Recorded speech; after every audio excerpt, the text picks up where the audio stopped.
if you'll just search on YouTube for Bobby Isbell, you can find my channel. It's the one with the math videos. There's no, yeah. My profile picture on Google is my son sitting in a high school desk. He's 4, or he's 3 during the picture, so it looks like it's a little kid sitting in a big desk. But it's the only Bobby Isbell with a bunch of math videos that look like that. So, but if you'll Google that, and I'll try to remember to send the link on Canvas. That way you've got it there that you can get it. So rational means fractions. Everybody's favorite kind of number is rational exponents. So fraction exponents, and what we're going to do first is take these things and simplify them. And the key is just using exponent rules. So like if we had 49 to the 1/2 power, what you want to do is break down that number that has that fraction exponent. Break it down as far as you can, like to prime numbers. 49 is pretty nice because it's just 7 squared. So that's 7 squared to the 1/2. And the exponent rule that we use right there is you multiply. What's 2 times 1/2? It's 1. So this is just 7 to the first power. And that's your answer.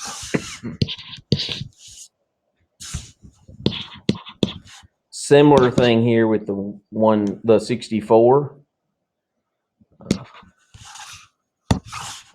Again, it's like simplifying a square root is really what we're doing here because it's 1/2 power. But when we're dealing with fraction exponents, you do it this way. I mean, you just break the number down. I know 64 is 8 times 8.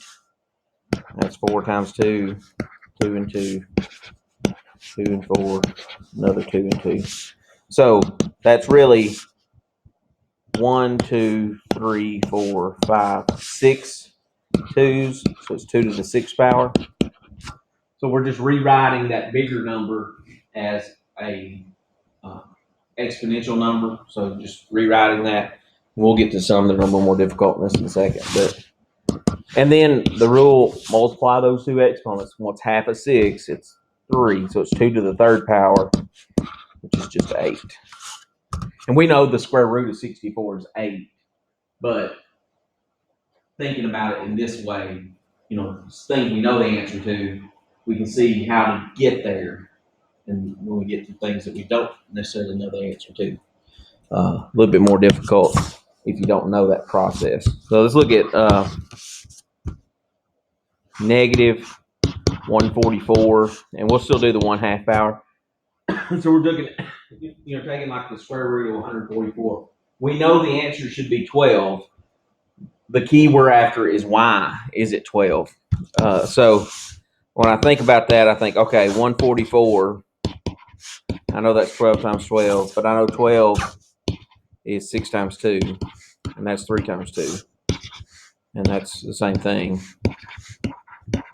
So there's 2 3s, so it's 2 or 3 to the 2nd power. How many 2s are there? 1, 2, 3, 4. Notice I put that negative out in front because it's negative and then 144 to the 1/2 power. So the negative is just kind of waiting to see what happens. Then the exponent rule would be 1/2 times each of those exponents. So half of 2 would be 1. Half of 4 would be 2, so it's 2 squared. So then that's 3 times 4, which is 12. And then the negative gets applied, so it's negative 12 is the answer. The front, it was in the original problem here in the front. So it just kind of sits there and waits until the end. Because order of operations, exponents happens before multiplying. So it's like a -1 times whatever that answer is for the exponent stuff. So when you've got 2 exponents, you simplify them. You just, in that example, you just multiply 2 by.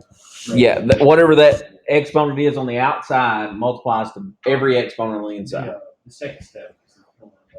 like All right. the two. Yeah, so that's two squared is 4, Yeah. and then 4 times 3. That's where the 12 comes from. Yeah. You were right. You said first.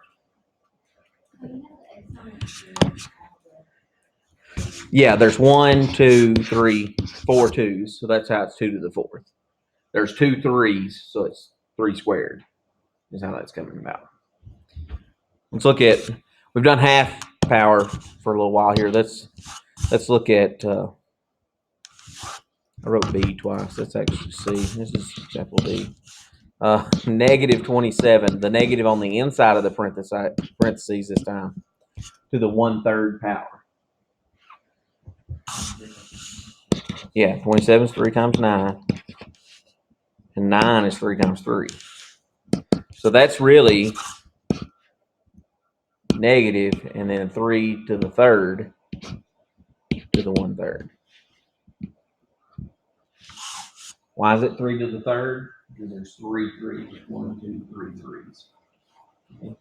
And then the rule is multiply the exponents. That ends up just being negative 3 to the first power, which is just negative 3. The negative being on the inside of the parentheses didn't seem to change the problem there, but we'll see some where it does. The key here is the exponent having an odd denominator. That makes a difference. We'll see what happens when it gets to be an even denominator. So let's try this one. 16 to the 1/4.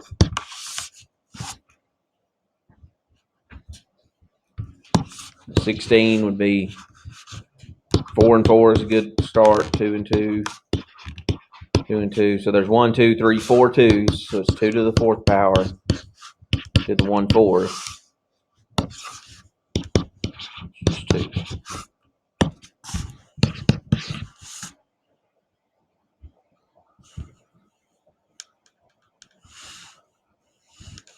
64 to the 1/6.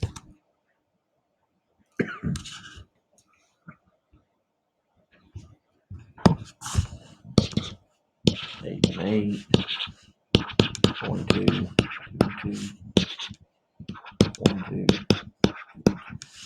1, 2, 3, 4, 5, 6 twos. 2 to the 6th. Ends up being just a 2. 1/6 times 6, 1.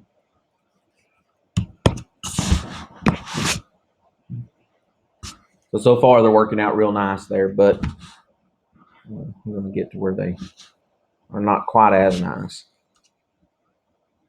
Still work out pretty decently. Like this one. 64 to the 1/3 power. We already know that 64 is 2 to the 6th, right? We've already done that part several times. Well, that's 2 to the 6th to the 1/3 then. What's 1/3 of 6? 2, so it's 2 squared, which is 4. What that turns into. Yeah, just multiply those exponents. Same thing. That's what you're going to do every time. Multiply those exponents. Okay. Now let's look at this problem. You got parentheses negative 64 to the 1/6 power. So looks like the same problem except for the negative sign. And the negative sign is on the inside. This is where it matters. This is not a real number because even denominator on the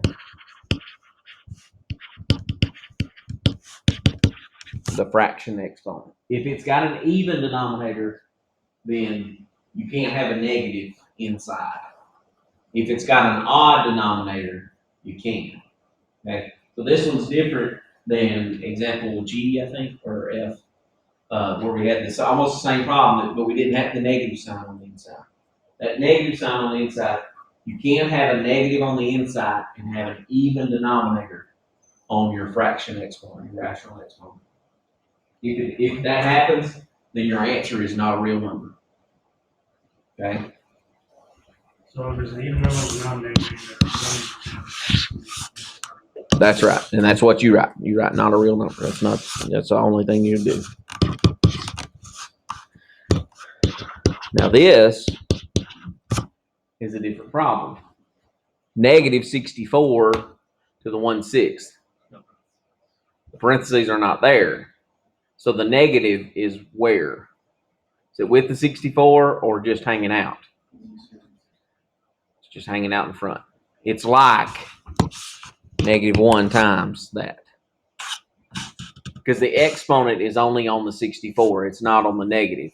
The difference in that problem, I and H, is that this one sticks the negative on the 64. It's stuck there because of the parentheses. This one, the negative is not on the 64.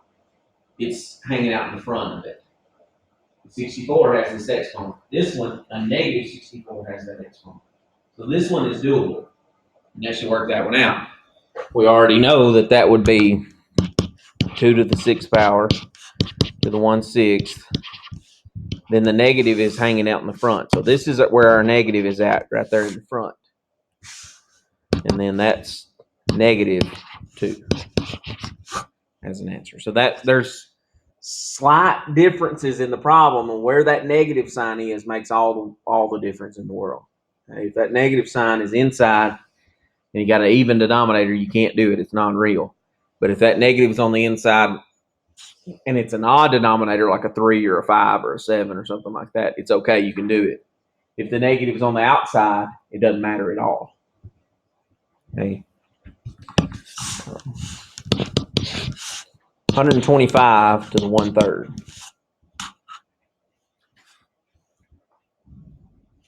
Well, what's 125? 5 quarters.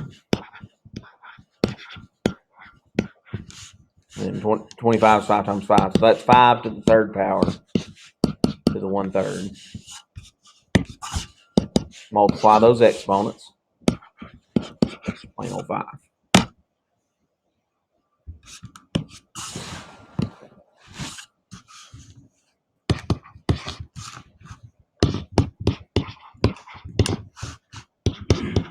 Throw some parentheses in there. Is the negative on the inside of the parentheses going to mess this one up? Why not? Odd denominator. That's exactly the reason that it's okay. So we just know the answer is going to be negative, be a -5. Because we've already done the 125 to the 3rd. It ends up being 5 cubed. So it's -5 as the final answer on that one. It's the only thing that changes about it. Here's where it starts getting a little bit more interesting. 81 to the 3/4 power. So instead of a 1 in the numerator, you start putting a different number up there. So 3/4 power. The way you work it's exactly the same. You break down the 81. 9 and 9. 3 and 3. 3 and 3. So 81 turns into 3 to the 4th power. 2 to the 3/4. What do you do with those exponents? Multiply them, just like we've been doing the whole time. Doesn't change. How it's done doesn't change just because the exponent's a different number. So that's 4 times 3/4 would be 3. And that'd be 27.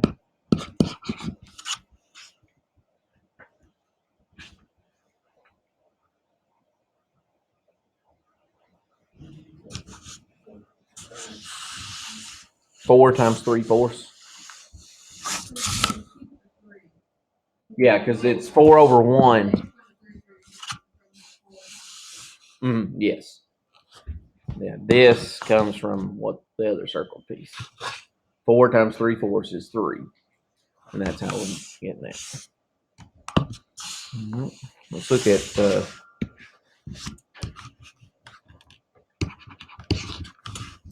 25 to the 3/2 power. Kind of staying with small numbers. I don't get too big with this stuff. 25 is 5 squared to the 3/2. It ends up being 5 to the 3rd, which is 125.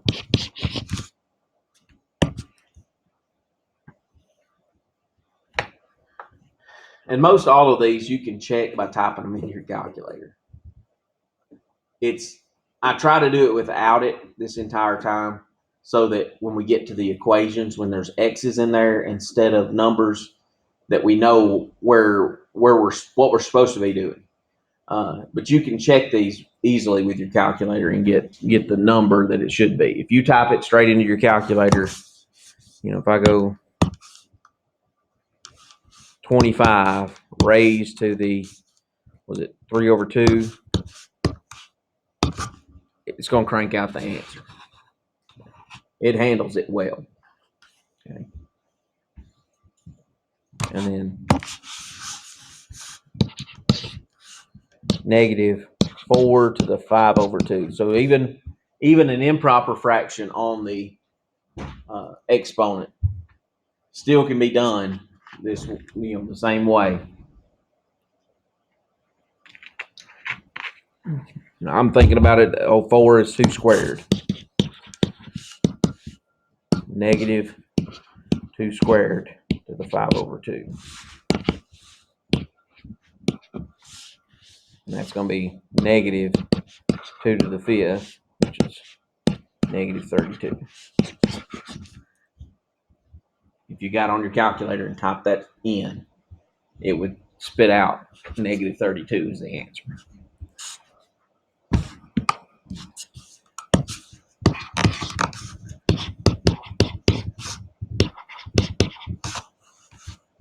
What about that one?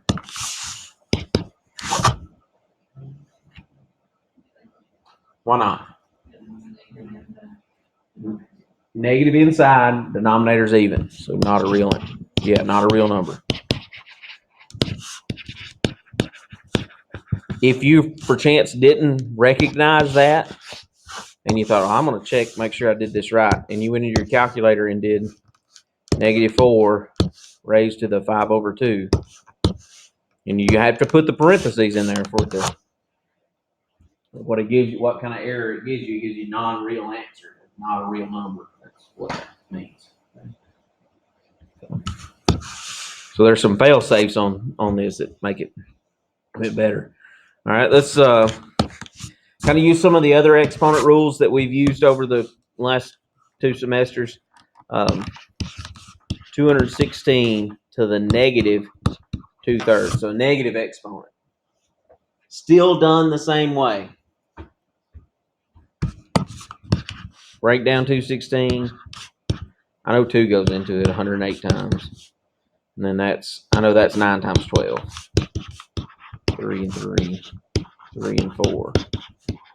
So I end up with 2 to the 3rd and 3 to the 3rd, all to the -2/3. And I'm still just multiplying the exponents. That's 2 to the -2, 3 to the -2.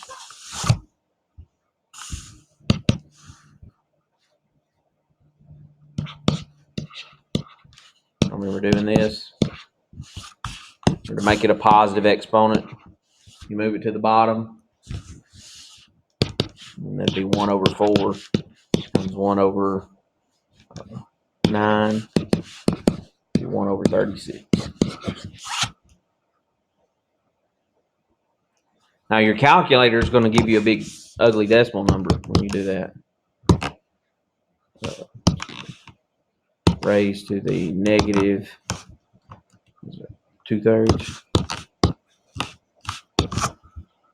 Usually that nice nasty decimal, but if you get math, enter.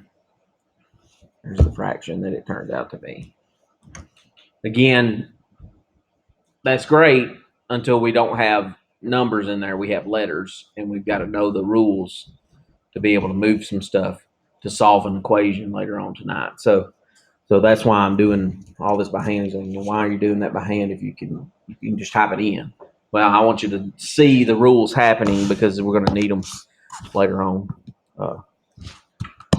Do a little bit more exponent rule stuff. We got negative 100 inside parentheses. 3/2.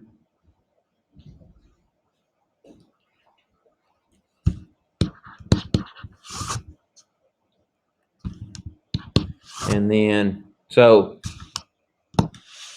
can that be done? No, why not? Even denominator, negative number. Not a real. No.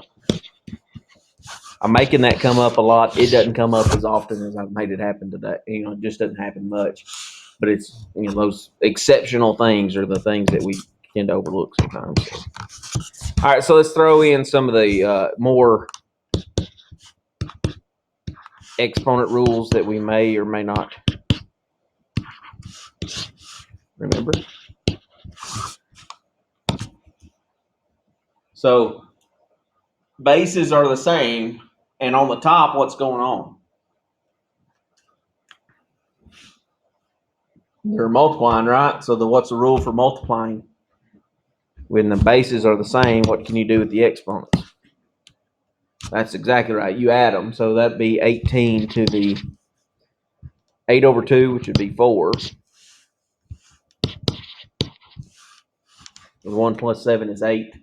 The denominator stays the same. It's 2. So then what's the rule for when you're dividing and the bases are the same? You subtract. So 4 minus 3 would be 1. So yes, you could type that in the calculator and get to 18 as the answer. But in the time it takes you to type it in, you're getting 1, 2, 3, 4, 5, 6, 7, 8, 9, 10, 11, 12, 13, 14, 15, 16 buttons instead of just working it out. Because you would have to, if you type this in the calculator, you have to put that in parentheses. It's very, very important. If you don't, it's not going to work right. So be careful. And then 100 to the 3/2 times 16 to the negative 3/4 power. So here, are the bases the same? Not right now, they're not. Let's see if we can get some stuff to have the same base. So let's break down the 100. 25 and 4, 5 and 5, 2 and 2. So that 100 becomes 5 squared, 2 squared to the 3/2. 16 is 2 to the 4th power to the negative 3/4.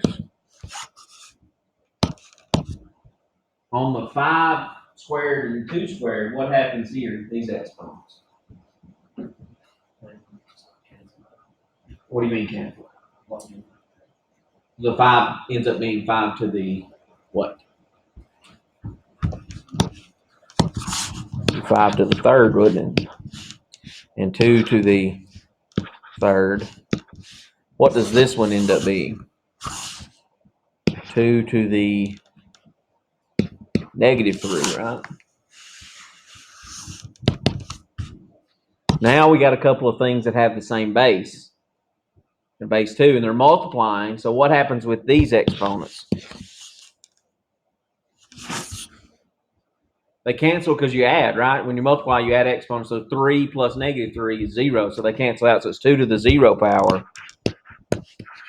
Anything to the 0 power is what?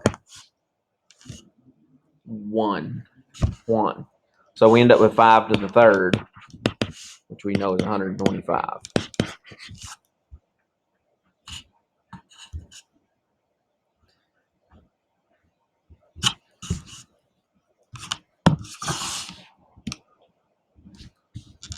Did a good review of some exponent rules today. 4x to the 3/4 times 5 x to the 2/5. This is the ones that we may struggle with here because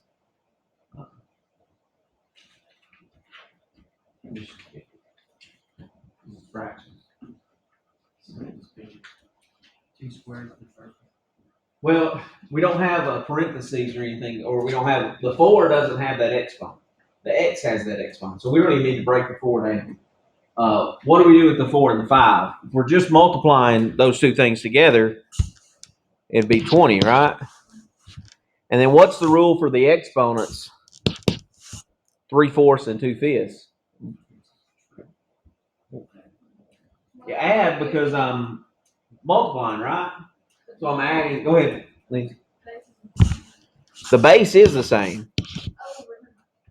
The base is x. The denominators aren't the same, so we've got to do some work there.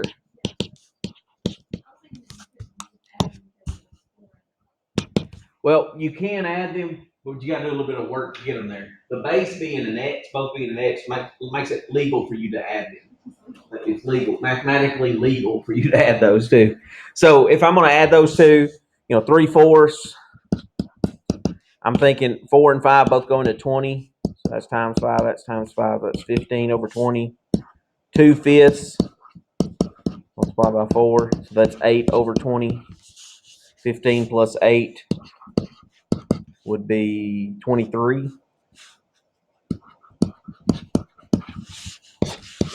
And you've got your stuff. And it's okay to leave a fraction exponent in there. It's simplified as best we could. And it's okay, because it's a variable, you don't know what x is. If x were a nice, number that worked out where that didn't have a fraction exponent, it'd be great, but it's x, so we don't know. Go ahead there.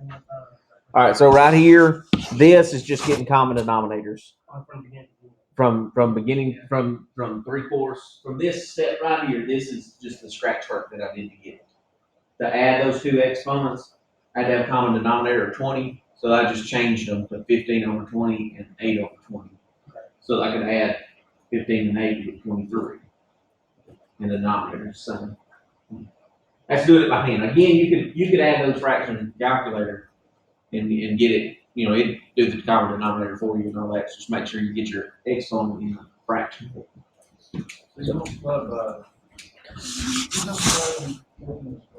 To turn the bottom into a 20. The key is the denominator. If you don't have the denominator the same and you're trying to add or subtract, you can't do it. I don't stress too much about that. Think about this. You're doing 3/4 plus 2/5. Your calculator cranks it out to be that, but that's 23 over 20. Don't stress too much about adding and subtracting the fractions. That's not the main part of the thing. The exponent rules are the main part of the thing. So don't stress too much about being able to do that without a calculator. You're gonna have your calculator the whole time. Yeah, multiply those two denominators together, you'll get a common denominator. Well, it's not the GCF. It's the LCD, the least common denominator. That's what it is. So you got all right. So let's look at this one. 5m to the 4/3 over n to the 2/3, all in parentheses squared, times m to the 4th over 8n to the 5th, all to the 1/3 power. This is a little bit more involved, but doable. So the key here is just to think, okay, I got to do one fraction at a time. Let's do everything I can do to the first fraction, and then do everything I can do to the second fraction, and then put them together. All right. So the first fraction, I can't break a 5 down. It's a prime number. It doesn't break down any. So that's just going to be 5 squared. And then when I multiply 2 times 4/3, I get m to the 8/3. And the bottom part, 2 times 2/3 would be 4/3.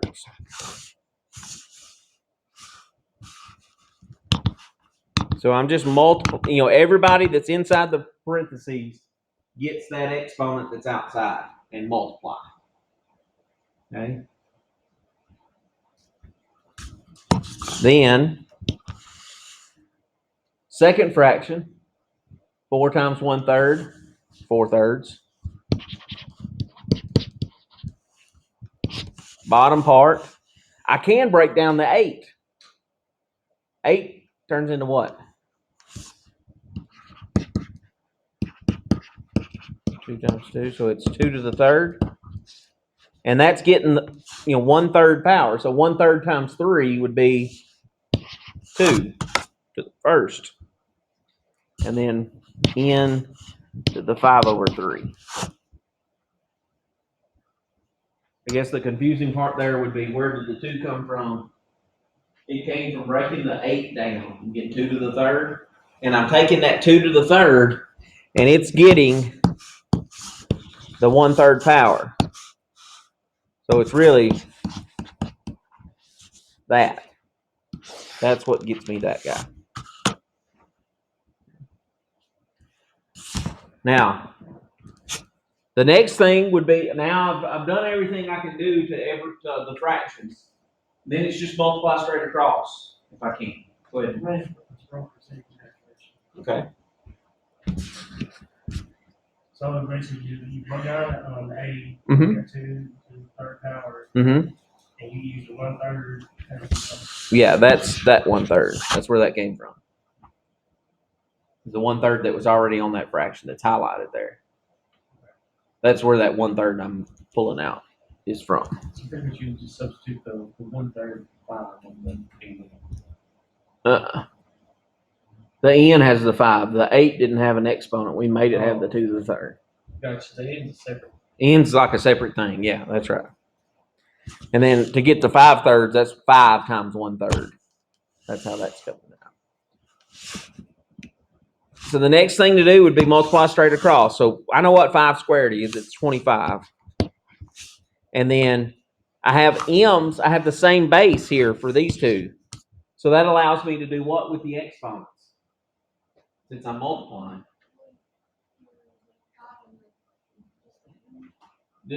I'm multiplying straight across, top times top. So I'm adding 8/3 plus 4/3 would be 12/3, which is just 4. And then on the bottom, I'm multiplying straight across. I have a 2, and then n to the what?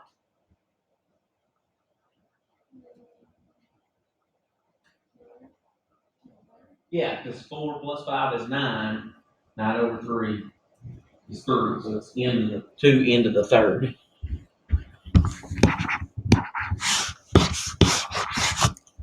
And we simplified that expression, or that multiplication problem that they gave us. It's all exponent rules. It's the exponent rules we used back in 100, where you're multiplying, you're adding, if you're dividing, you're subtracting, but the bases have to be the same. Parentheses, you multiply, those same rules. Y to the 3/7 parentheses, y to the 4/7 minus 5, y to the 11/7. What property does that look like? It is distributive property. So what do you do with the distributive property? Yeah, you multiply whatever's in front times each of those pieces.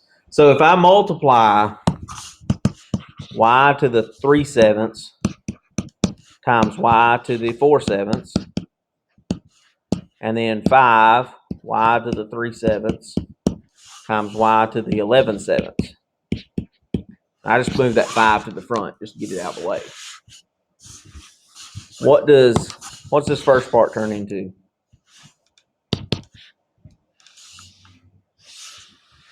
We're multiplying, so what do we do with those exponents? Be y to the first power, yeah. It's just 4 plus 3 is 7. 7 divided by 7 is 1.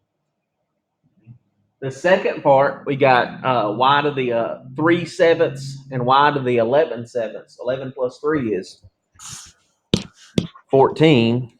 and that would be 14 divided by 7 is 2. So that's a much better representation of this problem there. I mean, that looks so much easier to work with than the other. That's kind of what we're doing here. Is we're trying to manipulate things, make them look easier or simpler than what we start with. I mean, some of them don't simplify really great. This one happened to simplify really well. Okay. All right. It's going to take some practice on that. We're going to get a little bit of practice as we go into the next section doing that stuff. Darren, you got a question about that one? All right. Whenever you distribute everything out, Mm-hmm. like how you got 5 minus 5 All right. 3 to the or y to the 3/7. You should be adding those exponents. So 3/7 plus 4/7 is 7/7 or 1. So that's y to the first there. That's where that's coming from. This one is 3/7 plus 11/7. 3 plus 11 is 14. Divided by 7 is 2. 14 divided by 7 is 2. So that's where I'm getting those. And the 5, there wasn't another number to multiply by, so it just kind of rode along with you. Nothing else going on with the 5. I got you. All right. Okay, yeah, I skipped distributing the y 3/7. Yeah, I just moved that 5 to the front and then put the y's together because they're variables. They go together. All right. All right, let's kind of continue this idea as we move into R7, and we're dealing with radical expressions. Radical expressions are really the same as rational exponents. You can treat them the same. Okay? Radical expressions and rational exponents can be treated the same because we can rewrite any, what's it, 27 in there. Any radical expression, that's the cubed root of 27. I can rewrite that as a rational exponent by thinking, oh, that's 27 to the 1/3. And whatever's inside of the root or the radical goes right here. And then this is the reciprocal of whatever root is right here. So if this is a 4, that's a 1/4. If it's a regular square root, it's a 1/2.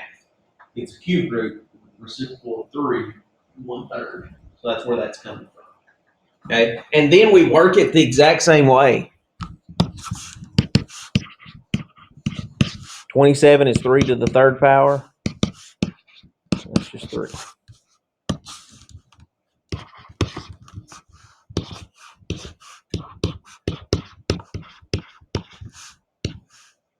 Fourth root of 10,000 is really 10,000 to the 1/4 power. If you think about what 10,000 is, 10,000 is actually 10 to the 4th power. That's just 10. Just knowing my, 10 to the 6 is a million, because as teachers we count millions a lot, with money.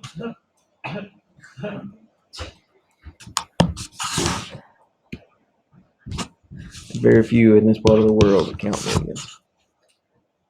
Mr. Ayers might be one of them. I'm not sure. No. Couldn't be that lucky. All right. So a negative under there. What is the restriction on the radical? What number? If it's a negative on the inside, what kind of number can't be here? What? Why? Not a real number. That's exactly right. Then if it's an even root, then you say it's not a real number. This one's a cube, so it's okay. It's an odd number. But if this is an even number right here and a negative on the inside, not a real answer. Not a real number. That's what's going. Same rule as with the rational exponents because they're the same. They are rational exponents. So this is negative 216 to the 1/3. And I'm breaking down 216. It's 2 and 108. That's 9 and 12. I think I did this one last section, but I don't remember what it was. So it ends up being negative and then 2 cubed and 3 cubed all to the 1/3. So that'd be negative 2 times 3, which is just negative 6 out of that. So you can work a cubed root. Now, I'm not saying you can't do this in the calculator either. You can check them in the calculator, but I really think it's helpful to understand what's going on here with this, because when we throw a letter in there, you can't just type it in. You've got to know these rules. So that's why I do it with numbers and not just letters. But you can always check yourself for those. Cubed root of a fraction. This is where it gets real. Here's the great thing. Rewrite it.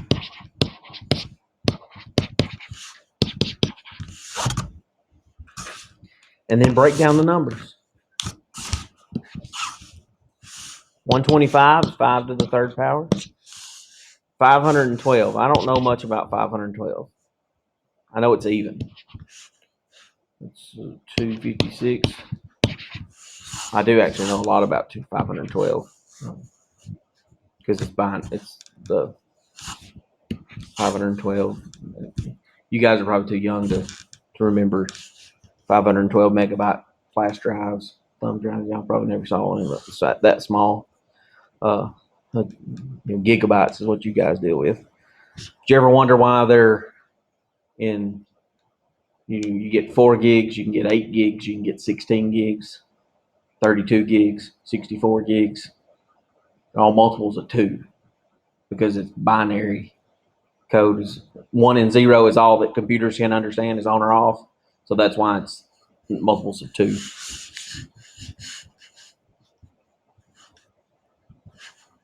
Useless information, honestly. 108, 128, that's it. And 2 and 64, 2 and 32. Draw this out here. 2 and 16, 2 and 8, 4 and 2, 2 and 2. 1, 2, 3, 4, 5, 6, 7, 8, 9. 2 to the 9th power.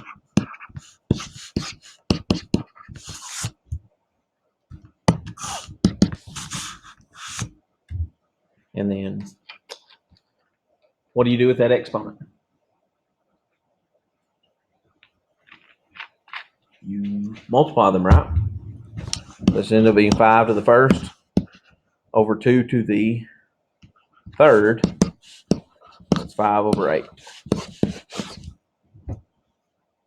So finding the cubed root of a fraction without a calculator. Doable if the numbers are nice. Those are not as nice as numbers, then maybe it doesn't work as well. Now, one of the things that we need to be able to do is to write a radical as a rational exponent or rational exponent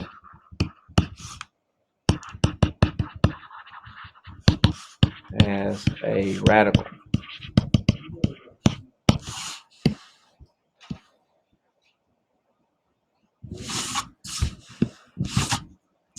I got you.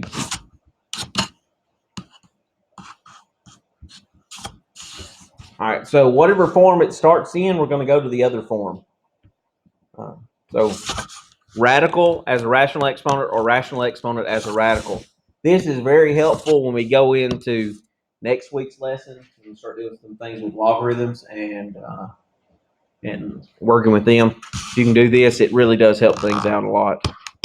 So if we had 16 to the 3/4, we want to rewrite that as a radical. So that's a radical. The denominator is the the root that we're dealing with. So this 4 goes here. The numerator is the exponent on the inside. And then that's it. Don't go any further. We're not simplifying on this, we're just rewriting. Okay. So the denominator goes here, the numerator goes inside. Okay.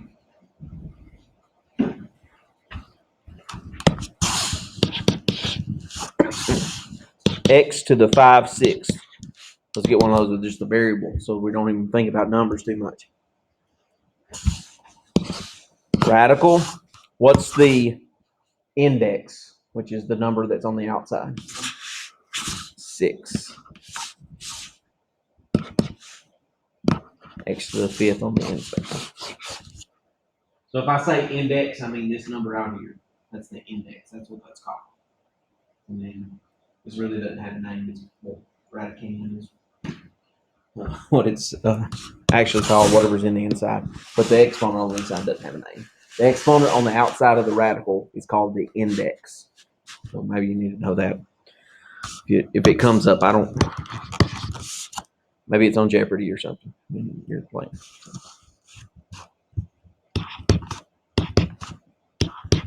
This is where we got to be careful, and we've got to recognize what's got the exponent, what doesn't. What's got the exponent and what doesn't? The x does, the 7 doesn't. So the 7 is not going to go inside of the radical, only the x. So the 7 is going to hang out in the front of what index? 5th index of x to the 4th power.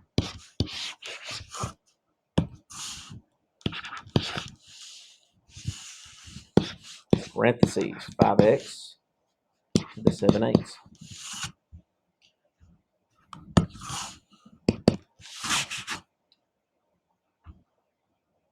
What goes on the inside?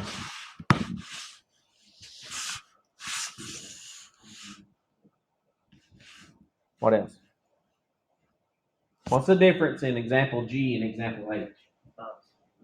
Yeah, 5 is included, it's in parentheses there. So this whole part is going to go inside. Of what index? 8 index, 5x in the inside to the 7th power. Several examples there of going from a rational exponent statement into a radical statement. Okay. Let's look at a few that go the other direction. Let's say we had 7th root of n to the 3rd.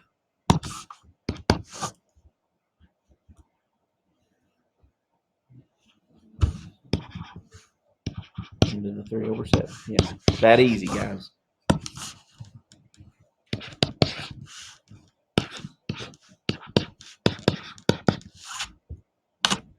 Fourth root of 10x.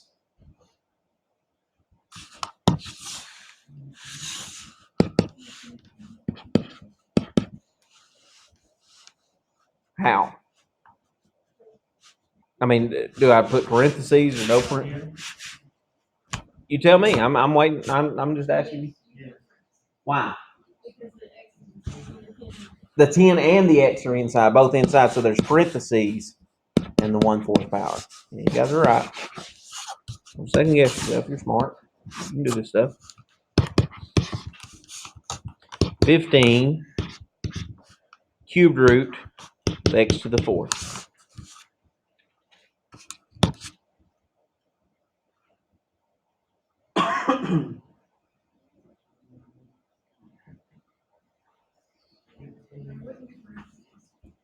Okay.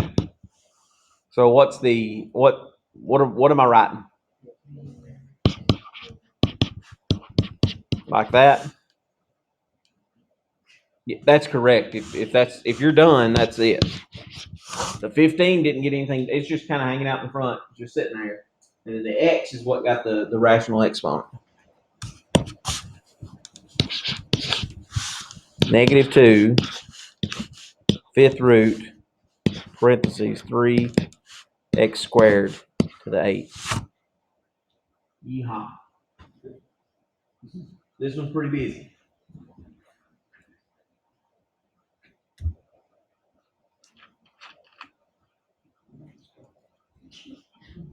Good question. Let's start with the -2. Does it do anything? It just hangs out in front. That's right, Lauren. Good job. Could you?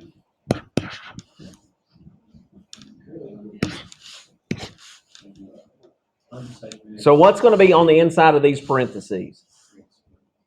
3x squared to the, and well, I don't need that set of parentheses technically. What's the exponent on the outside? 8/5. Now, Sydney asked, well, do you multiply the 8 and the 2? You could. I don't know if that necessarily simplifies it any, but it could, we could do that just to practice our exponent rules. -2, still just hanging out in the front. The 3, does it get the 8/5?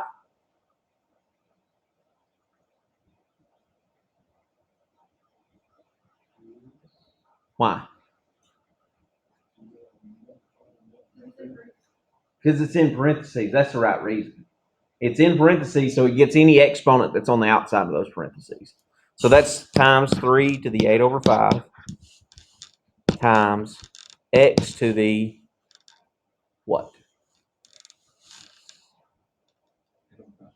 You need to combine those two. Yeah, 16/5.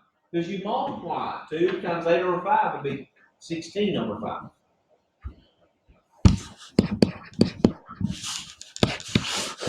And that, there's really not, no point in that.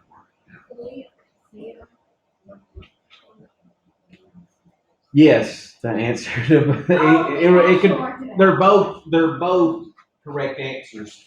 Recognize that either one of them could be that, because with a multiple choice test, equivalent answer. I mean, this is not any prettier than that is, as far as simplifying goes. Just rewriting as a rational expression instead of a root or radical expression.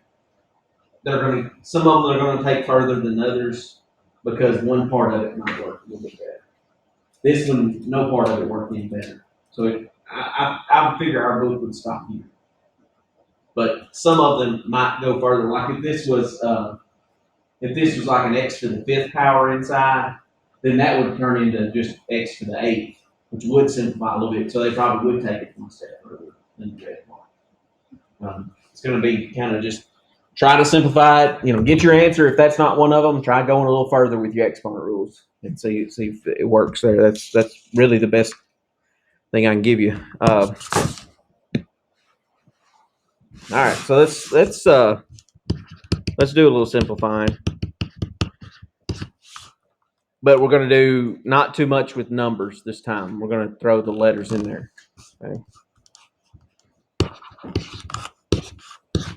I'll teach you a few things. I don't know why I put an M. X to the 6th. Now, what's the index if there's nothing written there? No. What's that symbol? It's a square root, so it's a 2. That's exactly right. Yeah. I feel like that was an English version. It is, and that's the thing. They never, we've written one there every time until now. So that 2 is invisible and it's there. So this becomes x to the 6/2, which is x to the 3rd. Here's what we have to do though. Because that's an even index, we have to put that in absolute value symbols. Because it's an even index and it worked out evenly. 6/2, is 3. It simplified perfectly. But it only works if this is a positive number. Absolute value is always 1. So that's what ensures that this problem will even work, is doing that. Okay, so even index, if it simplifies like that, you got to use absolute value symbols. Okay, that doesn't come up a whole lot, but it does come up. 7th root of x to the 7th. That one does have an index. Very simple simplification here. Just be x. We don't need absolute value marks because we don't have to have a positive number inside of there. Odd index, we can have a negative on the inside. So we don't need absolute values here. The only time we need absolute values is if, especially if we have an even index. Okay, even index has to have a positive number inside, and the absolute value is what ensures that that will happen. Example O, 4th root of x to the 8th.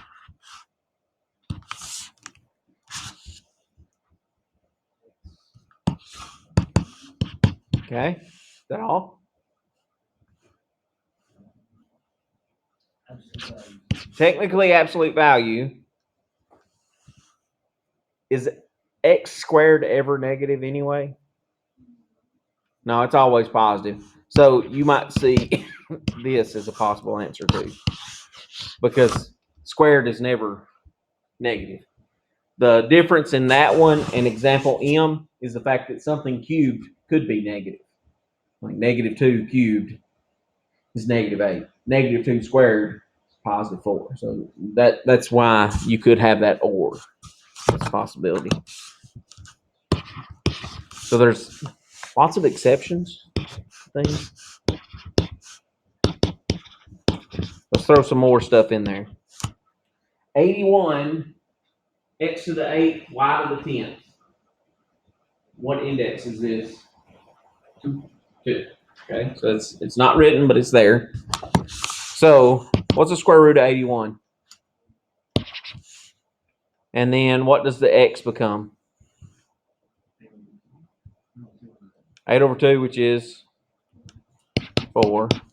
Technically absolute value. What about the y?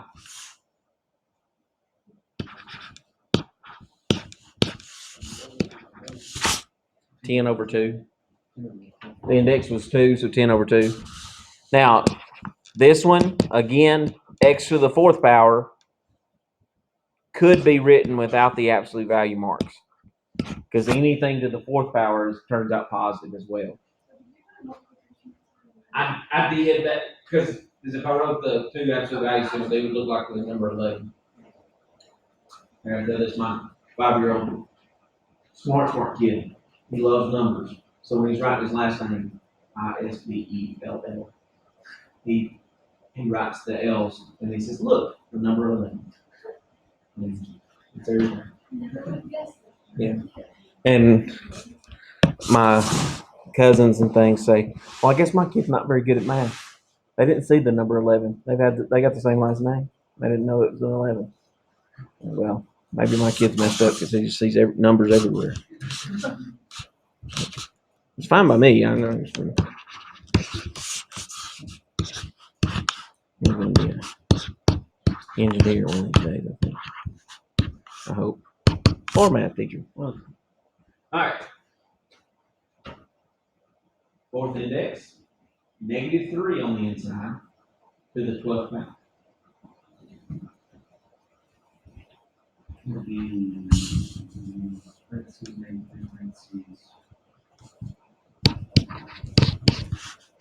Okay. What else do we need? This is an even index, right?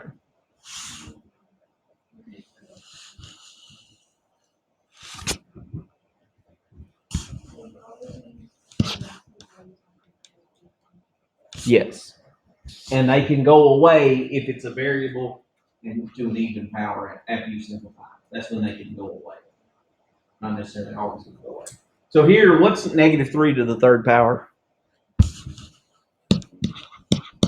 -27, right? And then the absolute value of that's 27. So that could actually simplify out to a positive 27. Because it's a number, it's not variables, we can actually do the work. If it's just variables, we can't do much with it. 5th index, m to the 10th, power to X's and Y's. Let's try a different letter. That makes it smart. What's this one become?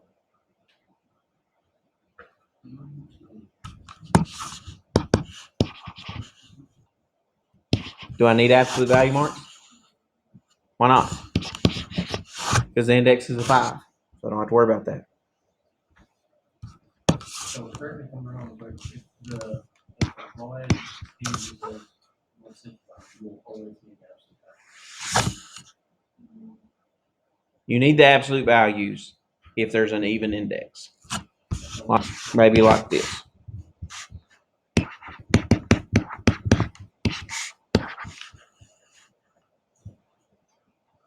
Well, let's make that to the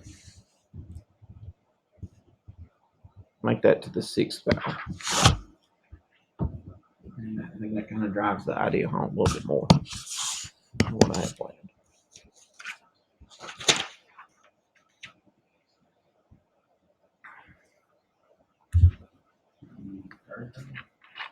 Okay. 3x minus 4 parentheses both sides. True. Index is a 2. 6 over 2 would be 3. What else do we need? Absolute value marks. Because it was an even index. So it's same rule as As if it was just a one plain letter or a number.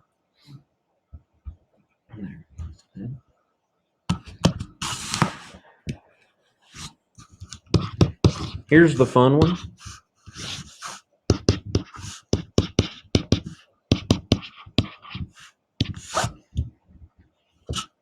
That looks ugly. It's a trinomial on the inside.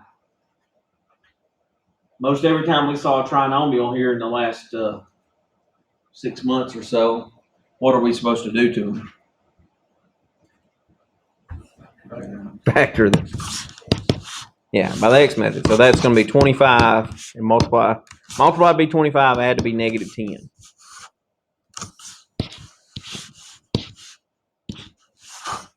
Be negative 5 and negative 5, right? So that's X minus 5 squared. Which ends up being just X minus 5. And absolute values because it was an even index. That's a tricky one. The clue is that you see a trinomial in there. So you do what you do with the trinomial, you factor it. They don't do that much, but it is something that you need to recognize and say, oh, I need to do that. Okay. So there's some simplifying of some radicals. And then let's look at some operation stuff with these. Let's say we had the square root of 5 times square root of 45. And we're going to go through the whole alphabet with this section. And the last 2 sections don't have near as many examples. We're still going to get out of here in a timely fashion. So the rules are that you multiply if the indexes are the same. Okay. So what are the indexes on both? On the indices is actually the plural for that. 2. So they're the same, right? Both of them. So you could multiply those 2 together and get second or index of 2 of 5 times 45. I don't know my 45 times tables. It doesn't matter if I know them or not because I'm going to break that number down. That ends up being 5 squared times 3 squared to what power? What does the second index turn into? Index of a 2 turns into 1/2, right? And then the 1/2 goes to both of those. The square root. That part right there creates that.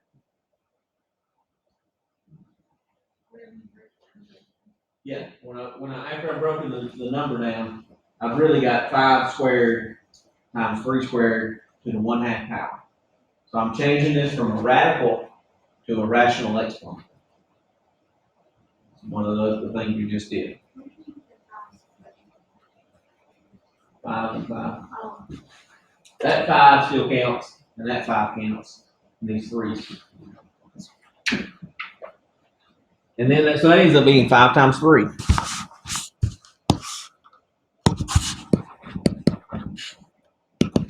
$15.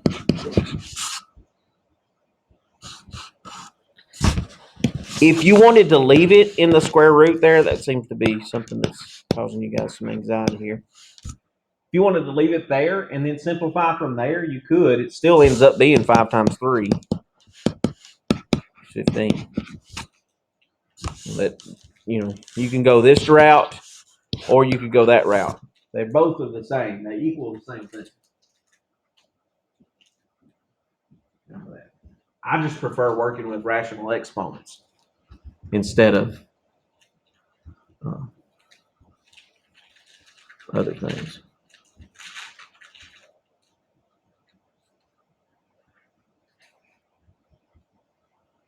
All right. Next one. B. 5th root n to the 3rd times 5th root n squared. Oh, easy. That's so we can multiply. Okay.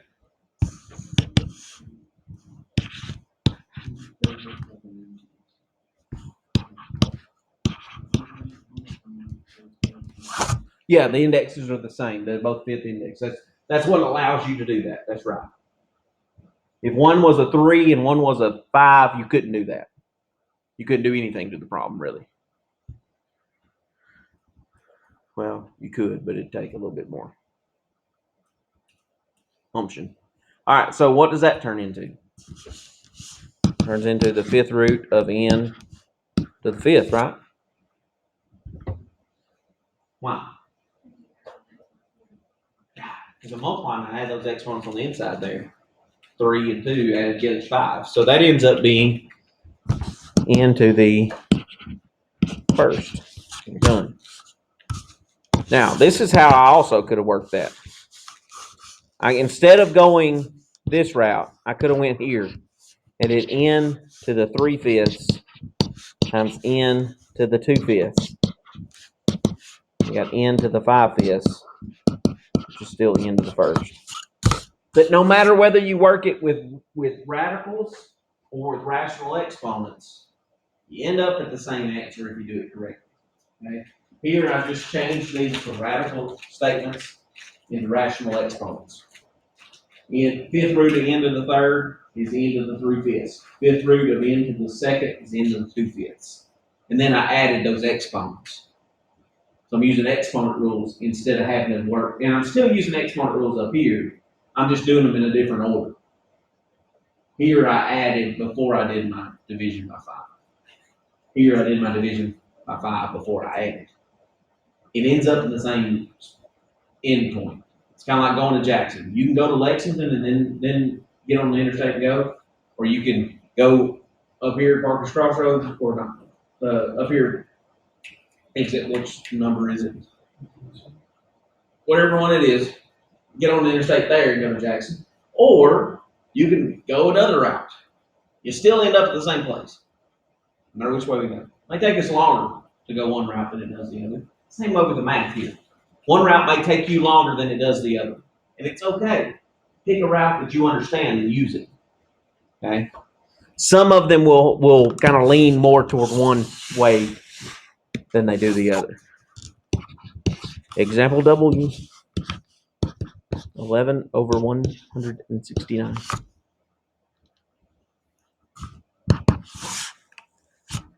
Got a fraction in there? I'm thinking, oh, I'm going to, I did a problem like this earlier. That makes it a little bit better. Because then that's just 11 to the 1/2 and 169 to the 1/2. And then 169 is 13 times 13. So that's really 11 to the 1/2 over 13 to the 1/2. Or 13 squared to the 1/2, sorry. And then what happens right here? Yeah, so that's 11 to the 1/2 over 13. Or square root of 11 over 13. Understand those are the same answer out of that.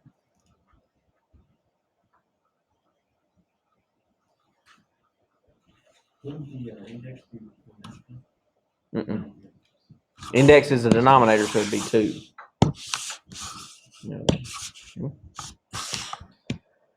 Same kind of idea with that, but with variables instead of numbers.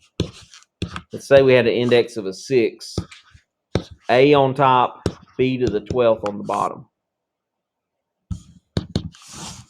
This is where the rational exponents, I think, shines more with the variables than it does with the numbers. Okay? Because I can rewrite that as a over b to the 12th to what power?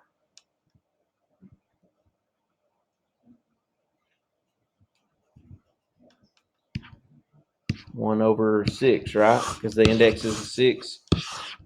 That's where that comes from. Because the index is a 6. It's always the reciprocal of that. And then that becomes a to the 1/6 over b to the 1/6 times 12 is how much? 2 b squared. Or you could rewrite it 6 root of a over b squared. Either of those says the same thing. A to the 1/6 power is the same as the 6th root of a. They're the same. So understand, bouncing back and forth between these two is something we need to get versed at. You're really, comfortable doing. It helps when we just start doing the logarithms and the equations and things over the next couple of days. We're so close to z.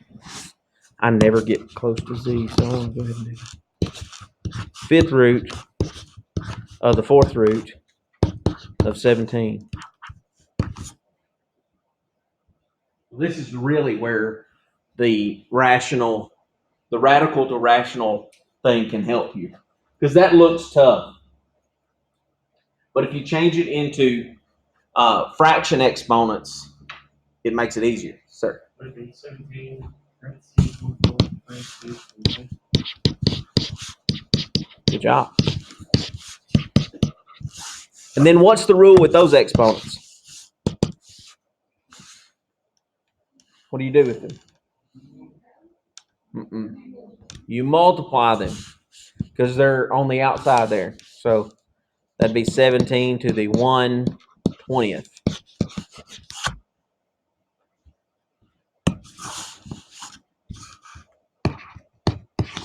Example Z. I'm not gonna lie, that better. Yeah, me too. Good job.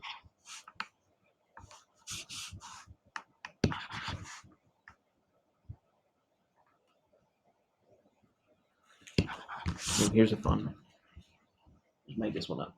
Special for example Z.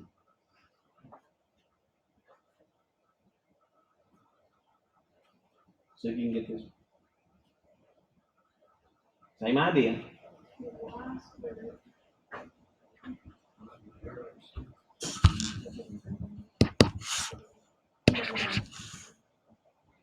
Y to the 3rd to the 1/6 to the 1/2. Then what happens with all 3 of those exponents? You multiply them, okay? So 3 times 1/6, that'd be 3 times 1 times 1 is 3 over 6 times 2 is 12, right? So y to the 3/12, which will reduce to y to the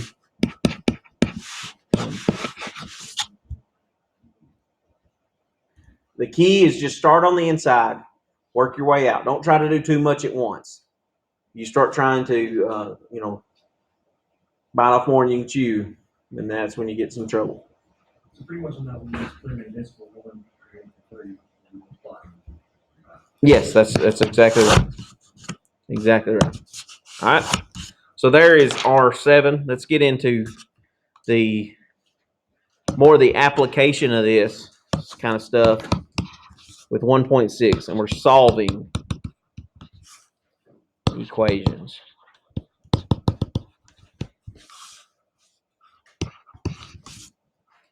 Let's start with something fairly simple.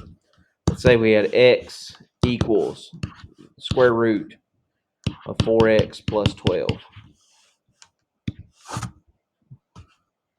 So when you've got a problem like this, you've got a radical involved. The key is getting rid of that radical. And getting rid of what kind of root is this? What index is that? Square. It's a square root. It's a 2 index. So to get rid of a index of 2 on a root, what do? What's the opposite of taking the square root? What's the opposite of taking the square root? Squaring. So I'm going to square this side over here. But if I square that side, what do I have to do to the other side? Square it. Okay, so I'm going to square both sides.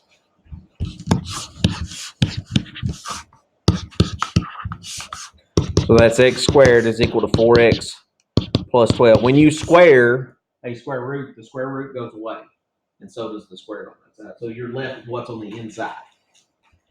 Now that's got an x squared in it. So that means we have to get this thing equal to what to solve it? 0. So we've got to remember how to solve some polynomials here. I'm moving. Oh, that's a 12. I'm moving everything to get it equal to 0. So I have x squared minus 4x minus 12 equals 0. What are my options to use to solve that quadratic? Factoring is one. The x method would be how it would go. Be negative 6 and 2. Be x minus 6, x plus 2. So set each of those factors equal to 0.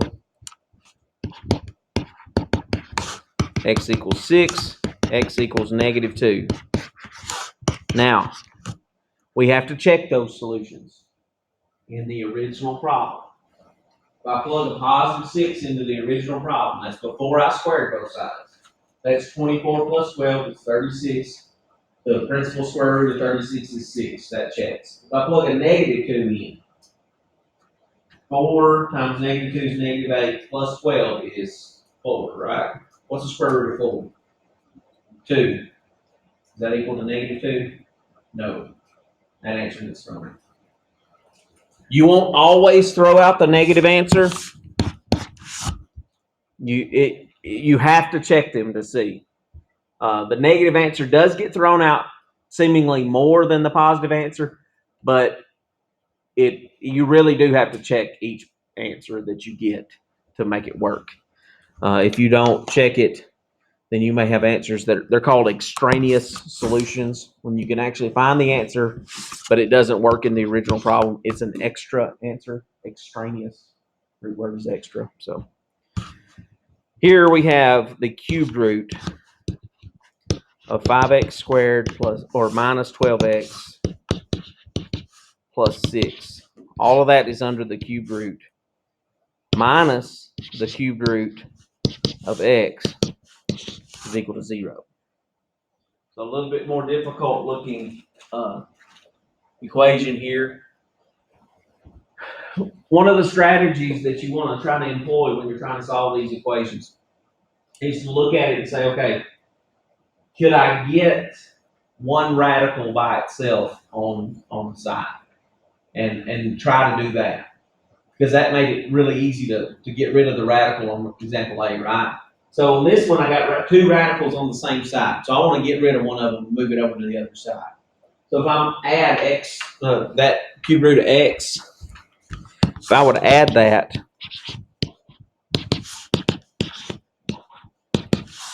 to 0, it's going to get me the cube root of x.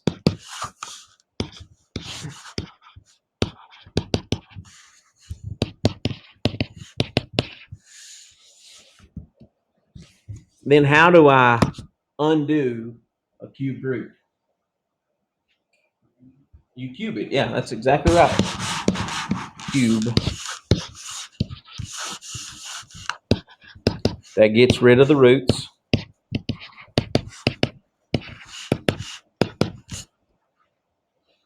And then it's got an x squared in it, so that means I have to get it equal to what to solve it?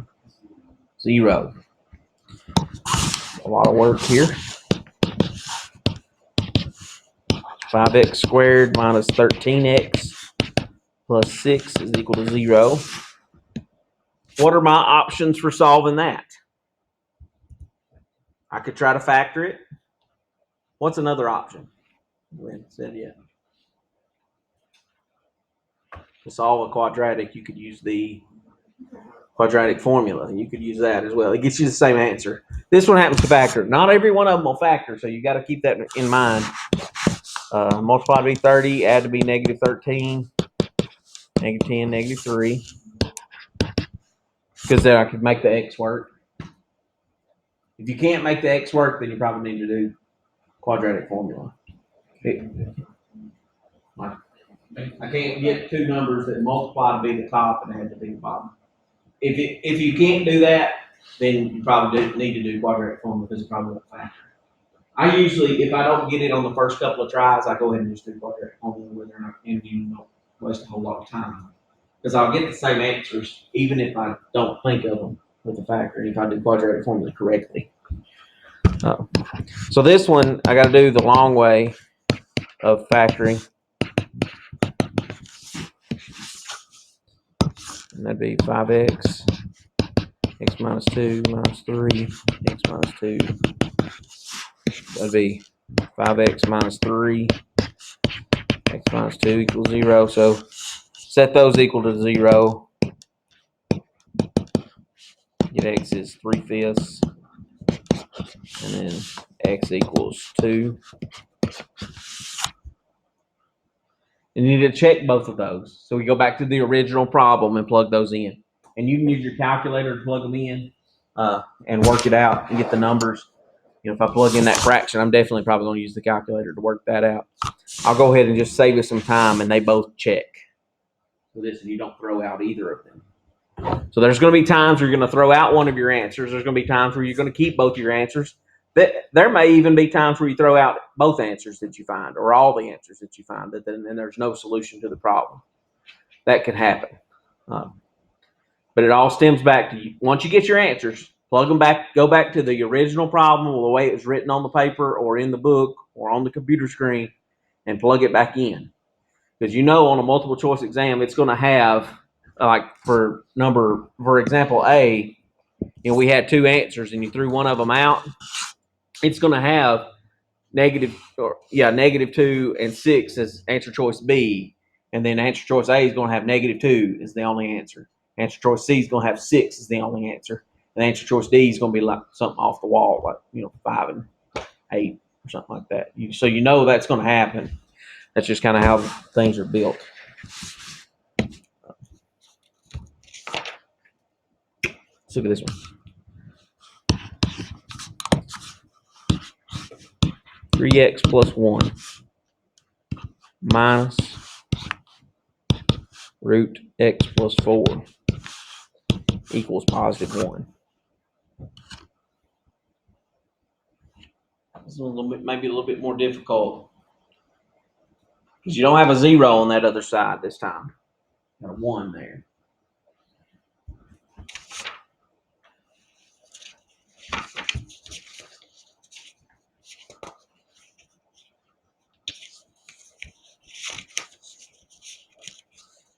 Okay. Now, same idea.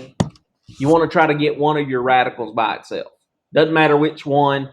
It's pretty easy here to just add this radical back and get rid of it, and that gets you one radical by itself. But on this side, and I'm going to write it square root in the front, x plus 4, and then plus 1 in the back. Now, that gets you one of your radicals by itself. That's what you want to try to do. Then get rid of that radical. So how do I get rid of this radical? Square both sides. So when I square the left side, it gets rid of it, gets me 3x plus 1. But on the right side, I'm squaring all of that side, which means I multiply it times itself. So we got to do a little polynomial work here. And we're multiplying square root of x plus 4 plus 1 times square root of x plus 4 plus 1. Definitely a more involved problem. So this way, when you multiply those two, this times this, that's like squaring a radical. It's the same thing times itself. So that's just x plus 4 plus square root of x plus 4 plus square root of x plus 4 plus 1. The left-hand side is still just the piece that doesn't have the radical on it anymore. So radical x plus 4 times radical x plus 4, that just cancels out the radical. This is the exact same. Right? And then radical x plus 4 times 1 is this guy. 1 times radical x plus 4 is this guy. And then 1 times 1 is that guy. So it's like FOIL method. First outer and last is what I'm getting there. Just distributed property. And then you want to simplify, if at all possible. So this one will have x plus 5 plus 2 radical x plus 4. The reason it's 2 is because there's a 1 in front of each of those. There's 2 of them. 1 plus 1 is 2. Then, remember what was our goal to help us solve the problem? It was to get what by itself on one side. What do we do up here at this step? We got one radical by itself, right? So we've only got one radical left. We need to get it by itself. So we're going to move this stuff over there with that. Move x and move 5. That's going to give me 2x minus 4 is equal to 2 radical x plus 4. Can I get rid of that 2 that's in the front of the radical? Yeah, that's exactly right, because it's 2 times the radical x minus or x plus 4. So I could divide everybody in the problem by 2. And there's going to be x minus 2 is equal to radical x plus 4. I'm getting the radical by itself again. That's what I'm trying to do. Now I can get rid of that second radical by doing what? Squaring both sides again.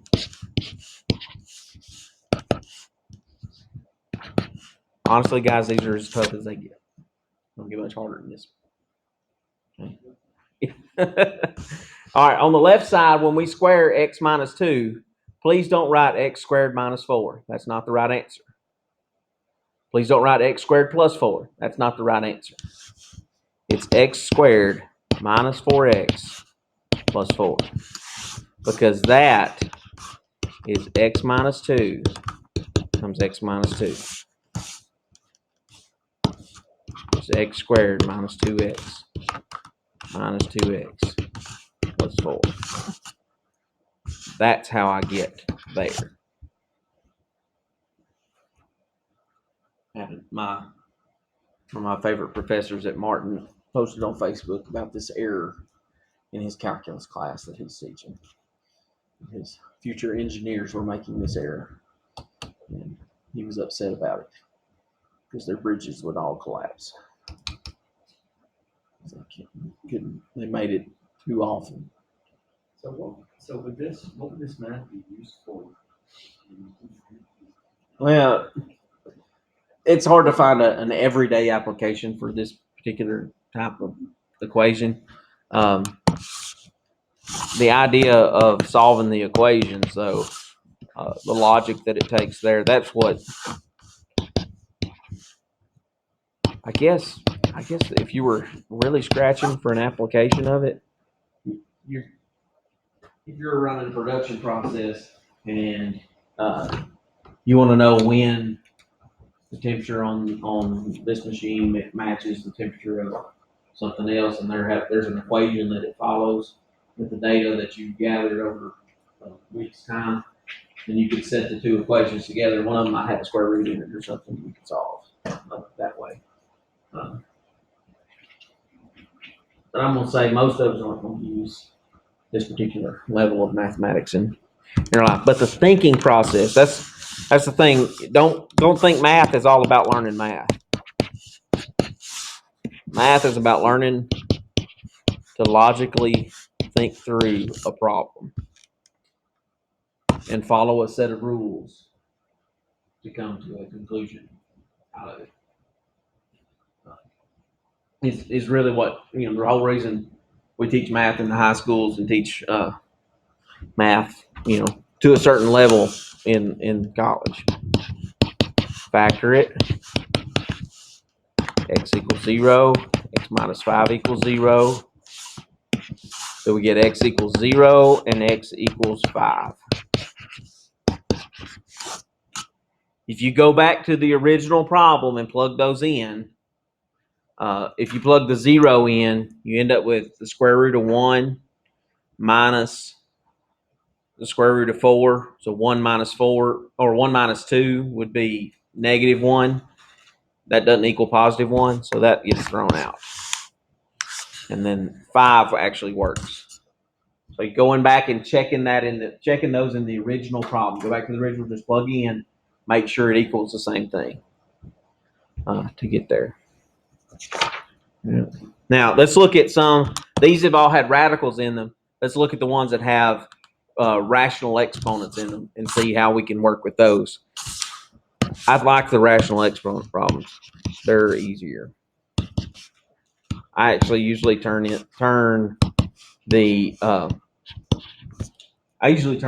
radical problems into rational exponent problems. Usually, depending on how bad they are. All right. Here's the easy part about this. Once you get the part that has the rational exponent by itself, and this one starts out that way, you use the reciprocal power.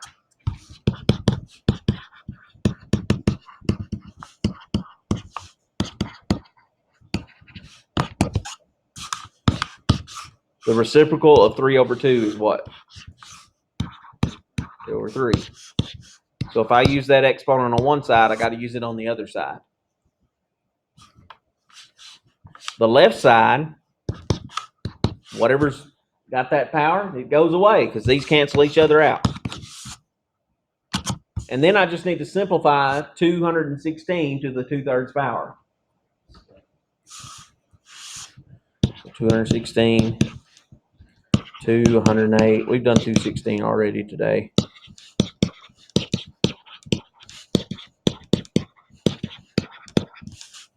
One, two, three. So that's 2 cubed, 3 cubed to the 2/3. And you could have typed that into your calculator if you wanted to. And then you got 2 squared times 3 squared, which is 4 times 9, which is 36. And then you would go back and you plug that into the original and check it. Every time you get an answer on this stuff, you got to check it, make sure it works. 36 plugged in there for x. 36 to the 3 over 2 power is 216, so it does work. All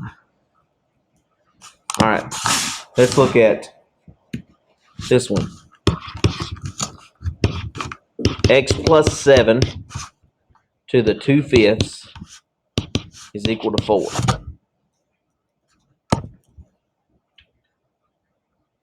Is the part that has the rational exponent by itself.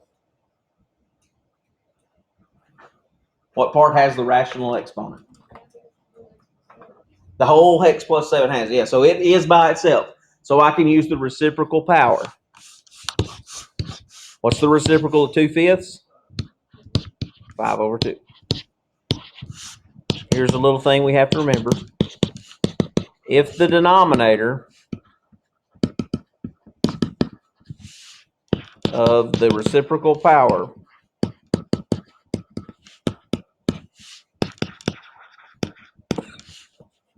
has an, or is even, let's put it that way, is even, then add a plus minus. That has an even denominator. 5/2, 2 is even. So we put a plus or minus in front of this side. This side is just x plus 7. Now, here we're going to try to simplify this number with the 4 to the 5/2. How you do that's up to you. I mean, you can type that straight in your calculator. 4 to the 5/2 ends up being 2 to the 5th power, which is 32. Or you can think about it like this. 4 is 2 squared. And that's going to be canceling there. So that's plus or minus 2 to the 5th,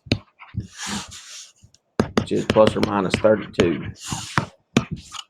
And it's still just x plus 7 on this side. I can change that in. That's where you split it apart. X plus 7 equals positive 32. X plus 7 equals negative 32. And solve each of those problems. 25.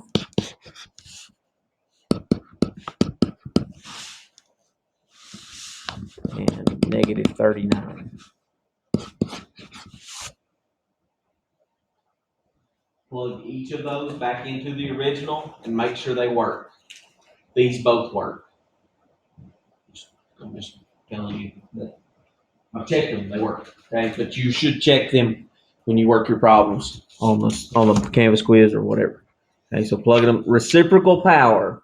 When do we need to add the plus or minus? Well, the bottom of the reciprocal power is even. Okay, so when the bottom of the reciprocal power is even, that's when we add the plus or minus in there. Okay. Let's get into the last section. 1, 2, 3, 4, 6, 7, 8, 9, 10, 11, 13, 14 examples. We can do this. All right. I'll try to cut down some if I can. I won't cut down too much because I want to leave you with something you need to know. 4-2. So skipping around, we went from R.6 and 7 to chapter 1, section 6, all the way to chapter 4, section 2. Talk about exponential functions. Exponential functions have this form. C times a to the x. This is your initial amount. This is your growth or decay rate. And then that's just a variable. In real world situations, it's usually time. So if we're talking about exponential growth of money, it's usually time in years. Savings accounts, we'll talk about some of that in this section. That exponent's usually in time. If we're talking about real world situations, we're going to talk about just some basic ideas of functions and exponential functions at that, and talk about their domain and range, all that stuff. So let's look at example A. F of x is equal to 4 to the x. I'll go ahead and tell you, every exponential function has a domain of all real numbers. I'll say that again. every exponential function has a domain of all real numbers. Okay? It has a range from 0 to infinity. This one does. From 0 to infinity, not including 0. The reason being is that there's no exponent that I can put in there that would turn the 4 into a negative number. If I put 0 in as the exponent, 4 to the 0 power is 1, right? Well, 4 to the negative 1 power turns out to be what? Did it turn the 4 negative? 4 to the negative 1 makes it 1/4. Still positive. 4 to the negative 2 is 1/16. Still positive. 4 to the negative 3, 1/64. Still positive. There's no exponent that I could put in there that would change that to a negative number. So that's why our range is from 0 to infinity. If you graph this with your graphing calculator, and that's what I want to show you here. If we graph this with our graphing calculator, we can hit 4, and then to get the exponent, you hit the little caret symbol there underneath clear, and then X, and hit graph. Caret, like what's up, Doc? Caret. All right. See how it's flat right here at 0? It really isn't on the x-axis. It's just getting really, really close. If we zoomed in there, we'd see just a small gap between the blue line and the x-axis. It gets smaller and smaller as you go out toward negative infinity.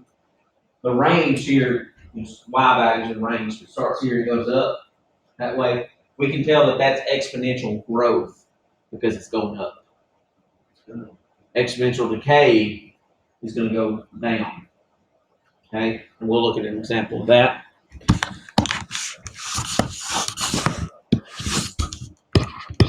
F of x 1/2 to the x power. Domain, still negative infinity to positive infinity. Range, for this one, let's look at the graph and see if we can collect the range out of that. Because that's a pretty good skill. 1/2 raised to the x.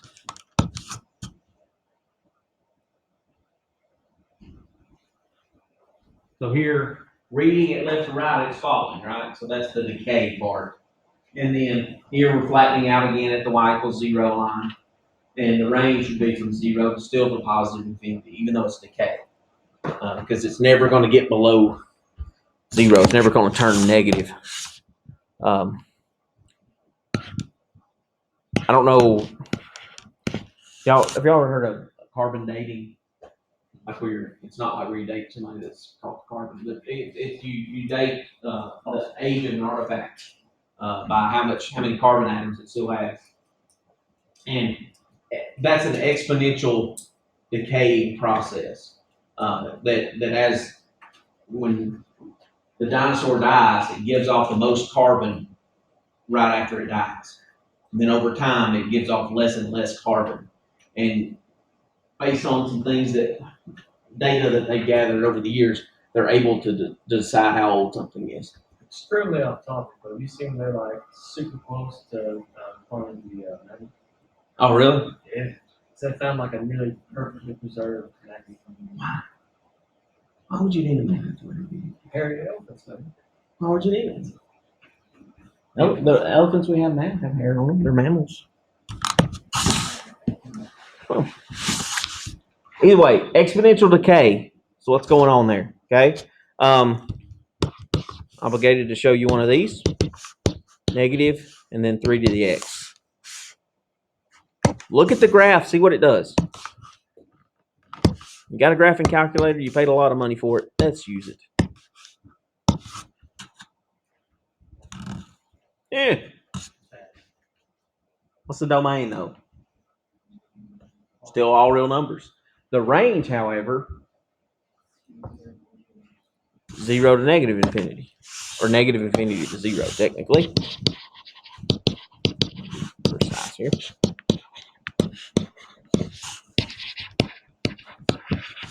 What made it do that? The negative, yeah, absolutely. The negative in front. It's only, it kind of was, but it's not. Sounds like a trick question, so it's not a trick question. So it's a trick question. Mhm.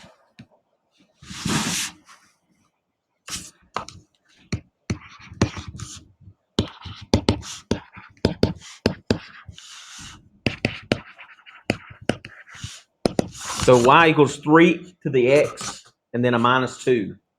The domain, all real numbers still. Nothing's changing about that. That's going to be the case every time. You shouldn't miss that problem. The range, however, best way to get the range is look at the graph. Okay? Guys, don't forget, you can type this into your calculator and graph some stuff. 3 to the x. And then the minus 2 is not in the exponent. It's off on the side. So minus 2, like that.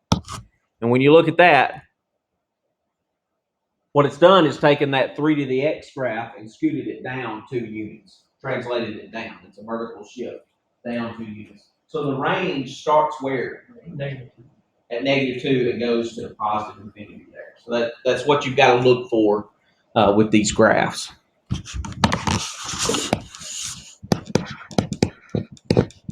That part doesn't get any more complicated than that sort of thing. Look at the graph for the range. Domain's always going to be negative infinity to positive infinity. Range, look at the graph. Use your graphing calculator. You've got that thing. It's worth it to graph it. All right, let's look at solving equations. I don't know what letter we're on. Skipped a few there. All right. Exponential equations. They are equations where the variable is in the exponent. In the problems that we had earlier, the variable was not in the exponent. We had rational exponents. Here we're dealing with a variable in the exponent. So the key here that we're going to use for this section is to solve that by getting the bases the same. I see that I have a 5 as the base here, 5 to the x. Can I rewrite 125 as 5 to a power? Well, what's 125? Yeah, it ends up being 5 to the third power. The bases are now the same. If 5 to the x equals 5 to the third, what does x have to be? Has to be 3, right? The exponent, if the bases are the same, the exponents will be equal to each other. This is a very primitive example. We're going to get to much more evolved ones.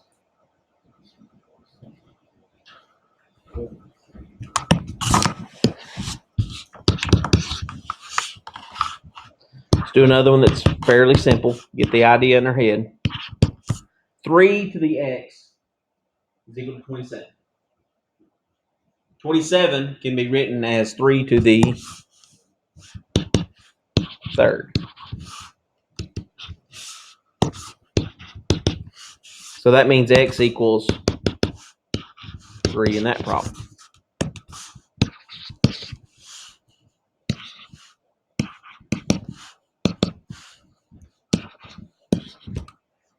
Might be a little tougher here. Start building them up. Making them fun. 2 to the 3x. So the base on the left side is a 2. Base on the right side, 32. And I'll change 32 into 2 to a power.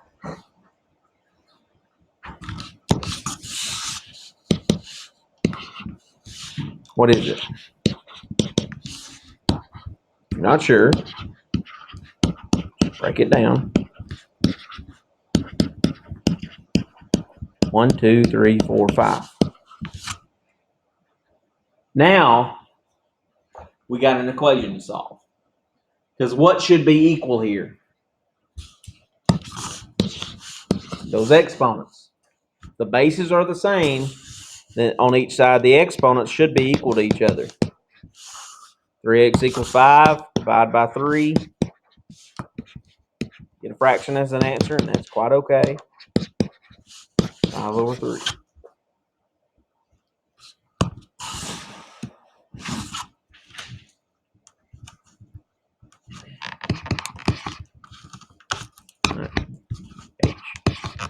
Let's do 3. No, let's do 9 to the 2x equals 243. So this one's a little bit more involved than G was.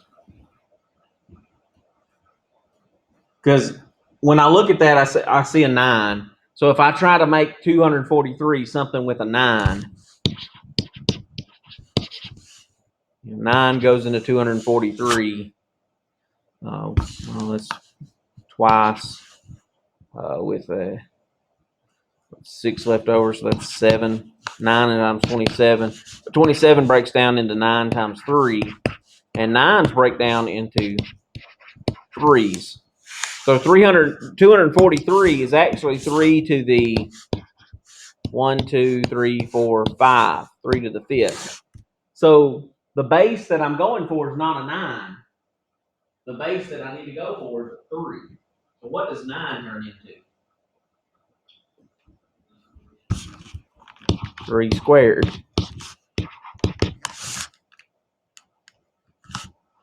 So this is where all those exponent rules we've been practicing all night come back. And we've been practicing exponent rules for a reason. What happens with these two exponents? You multiply them, okay? So 2x times 2 would be 3 to the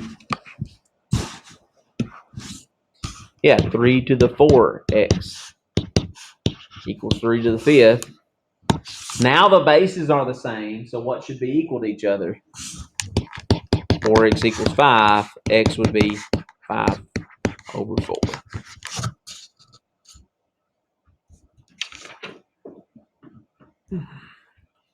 One time.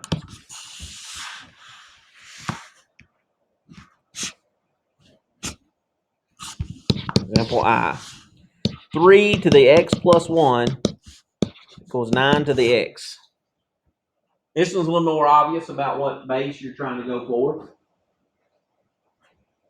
What base am I going for here? 3. So the left side's already got that. The right side should be 3 squared. So that means that's 3 to the 2x.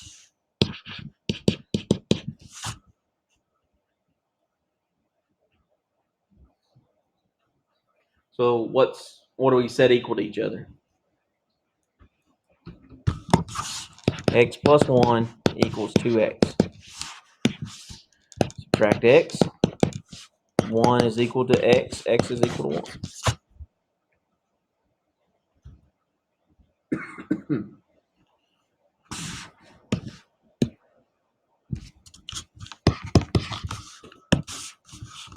Last example of equations. And then we're going to do some money problems and get out of here. Because everybody's got money problems. I mean, everybody likes to do them.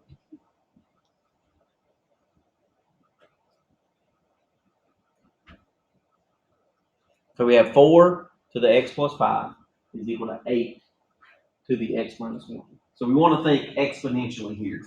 What number does 4 and 8 relate to? What do they relate to exponentially to? Right? So 4 turns into 2 squared, right? And 8 turns into 2 cubed. What's the rule for the exponents there? Multiplication. So if I'm multiplying these two exponents, what am I really doing? What property am I doing? Distributive property. So I end up with 2x plus 10 equal to 3x minus 3. Because the bases are the same. They're 2. So we just multiply those out. And then we got an equation to solve. Add 3. 2x plus 13 is equal to 3x. Well, that works out nice. Just subtract 2x. That'd be 13 is equal to x. Got my answer.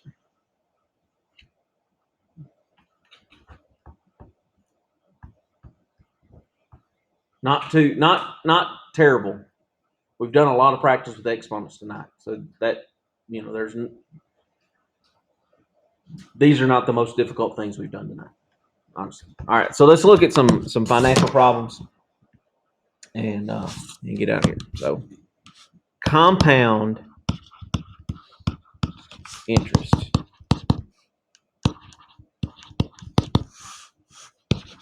Here's the formula that you need to know.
All right, so a lot of stuff in there.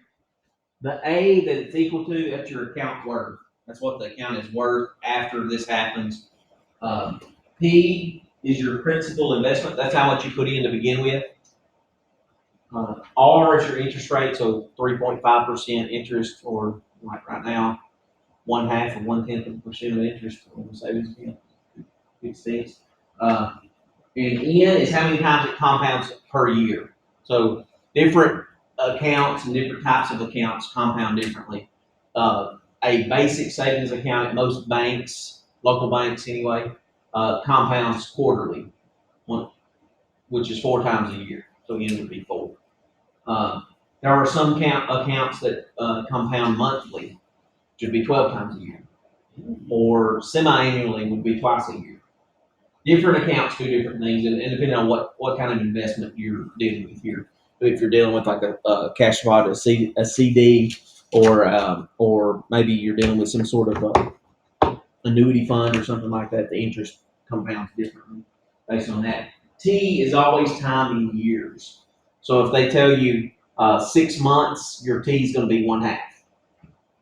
It's half a year. So T is in years, and that's one thing you got to remember here. We're dealing with years out of that. And so let's look at some. That is a number one. It's a number one. What that does is it gets you your rate divided by how many times it does a year plus 1 for the principal investment to happen the first time you put it in.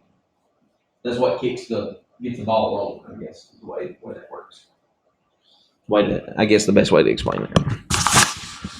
All right, so let's look at a few examples or a couple of examples of this and see if we can't work something out. So you need to know that formula, just by the way. I don't know what letter we're on. K. All right. We invest.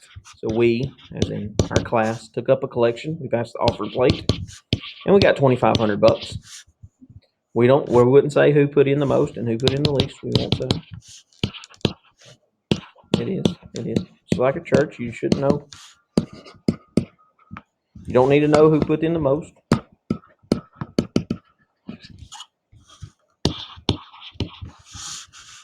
We found us an account that draws 6% interest.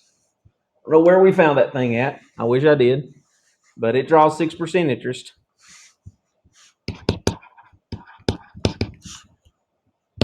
And we're all going to graduate in 2 years, and we're going to part ways, right? Maybe some of us are graduating before that. But in 2 years, we're all going to meet up. We're going to divvy up this money. So we've got 2 years to make some money. This account that draws 6% does that quarterly. How much money do you have at the end 2 years.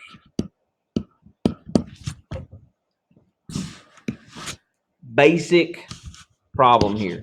We want to know the account worth after 2 years on a principal investment of $2,500 at an interest rate of 6%. The thing you got to remember is how to convert. It says 6%, so as a decimal, that's 0.06. Quarterly is 4 times a year. N times T, 4 times 2 years.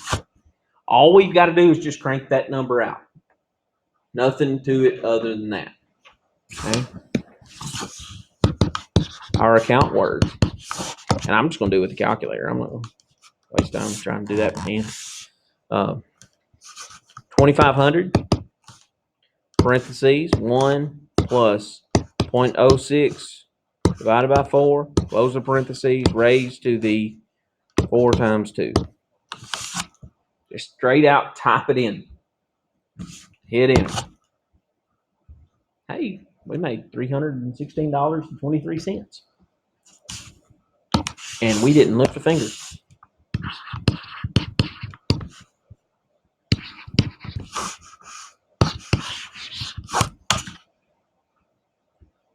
All right. That's kind of the things that we're going to be doing here is taking some money, putting it in an account that draws a certain amount of interest for a certain amount of time, so many times a year. That's really the plan there. All right. Here's where we can get into a little bit more college level stuff. This last example, I know we're on L. How much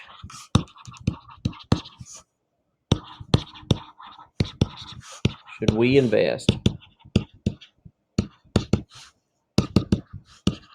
to have $15,000 after 4 years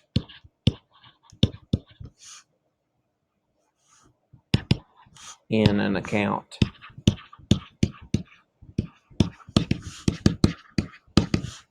that draws 3% monthly?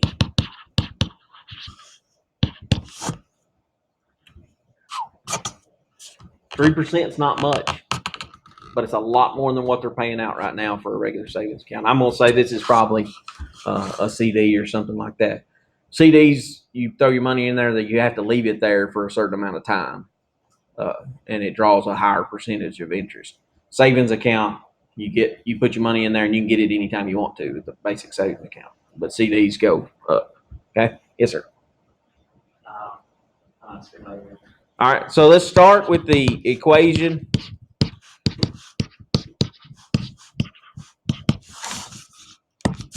And plug in the things we know. Here's the thing. We don't know how much to invest. We need $15,000 at the end of this thing. So for whatever reason, I've got to have 15 grand in 4 years. Maybe it's I'm graduating from college and I'm planning on moving to Atlanta or Nashville or anywhere but Parsons. Got to think. Or maybe I'm moving to Scottsdale and I want to buy 100 acres. I don't know. That's a joke, guys. I'm just kidding. I just need the whole thing to be worth $15,000. Okay.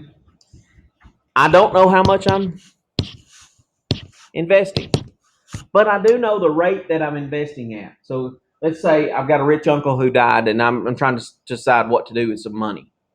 And I know that I can find this account that gets me 3% monthly. So what's in 12? And then we're going to leave it there for 4 years. So I'm putting this money aside. I'm going to forget about it for 4 years. And it's going to compound 12 times in those 4 years. So 4 times 12. It doesn't matter which order you put that. It's just multiplication. So what is this? Is it a number? Yeah, the only variable we got is P right there, right? So all of this is just a number. That's what it's doing. It's multiplying times b. So it's like, if this is like 7 times x is equal to that number over there. This is just some weird number. We're going to figure out what that number is. Let's get that number. And I'm going to use a calculator to help me. So 1 plus, oops, I need parentheses. If I don't do parentheses, it's going to mess it up. So 1 plus 0.03 divided by 12 raised to the 4 times 12 is that number. And I'm not going to round that at all. We're going to round at the end. Okay? So I'm going to write that down. That we have 15,000 equal to 1.27 dot dot dot p times p. Make sure that's 1.127. Sorry, I screwed that up. 127. There we go. Now you can't even check. And then I would divide by that number on both sides. So with your graphing calculator, the good thing is you can go 15,000 divided by, and I'm going to hit second and then answer, and it'll use every decimal place that the number above that's stored. So second and then the negative symbol gets you the answer. So we need to invest $13,305.79 or 80 cents to make sure we got 15 grand at the end of that. $13,305.80. I hope we had a very rich uncle. Passed on to the afterlife there.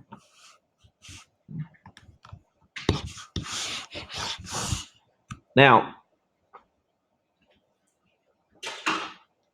there's another type of interest that I need to mention here, and then we're out of here. It's continuous interest.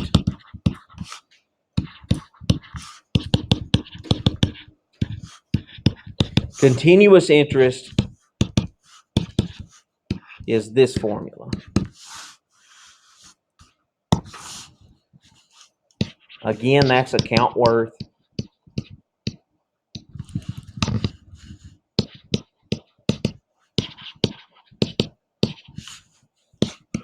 That's principal.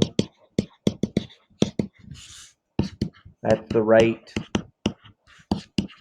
Time in years. The E is the exponential number. Like on your calculator, you can get the E by hitting second and then the alien button. It's that. E to the first power is about like 2.71 and some change out of that, but it's that sort of thing. Continuous interest. There are some accounts that do that. There's not many banks that do that. But continuous interest is like every second of every day the interest is pouring back in. And so if you can find an account that does continuous interest, you can get a little bit more back on it because it's doing it constantly. But like I said, most banks don't do that. It's because it costs them more money. But why would they do that? So they're not going to do that very often. But you could find some investments that do that. Stock market kind of behaves that way.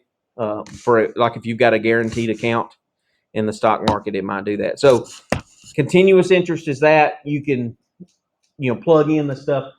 We don't have the skills to solve for P with this yet, but it's using that. So if you see continuous interest, this is the formula you're going to use instead of the 1 plus R over N to the NT.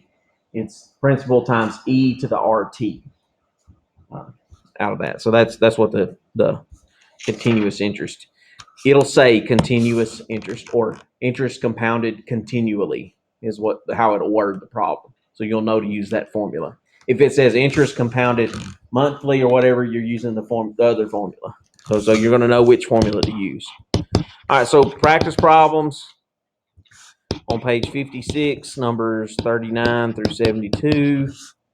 R.7 is on page 66, 1 through 68.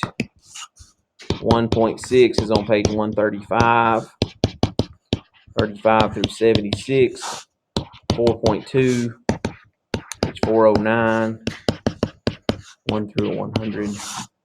Make sure you look at some of the financial problems out of there. That's a big deal as far as just an application of that. They're real big on applications right now in mathematics. So those are some practice problems. There's a Canvas quiz out there available for you to see next week. We'll lecture again next week. We'll have labs next week over these skills, and then lecture after that. So next week will be a little longer night because we'll have labs in the front of it, and then exam 3 is March the 27th. So that's 2 weeks from this week. So marching toward the end. And then exam 5 is April the 17th, and the final is May the 1st. Just giving you those dates again. All right. So y'all have a great night. I appreciate your attention tonight. It was fun to teach tonight. Been out. I practiced for a little bit.